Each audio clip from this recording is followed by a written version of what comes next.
Hello students, सो इस question में बोला गया है कि एक metal ball of mass 2 kg moving with a speed of 36 kilometre पर hour has a head on collision with a stationary ball of mass 3 kg. After the collision both ball move as a single mass.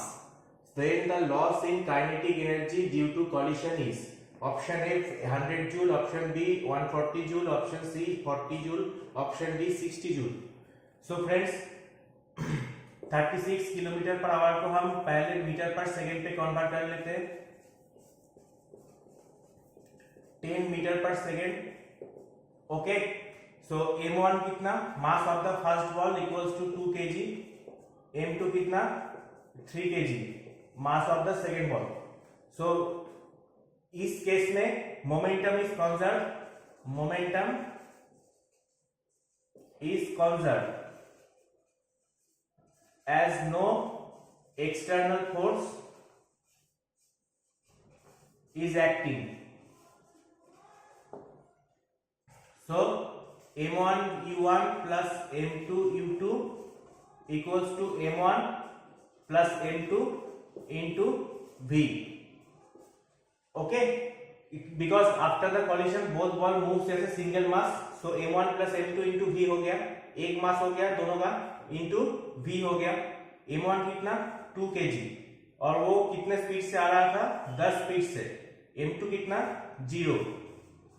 m2 0 नहीं है, m2 into u2 0, stationery ball था. और m1 plus m2 कितना, 2 plus 3 into v.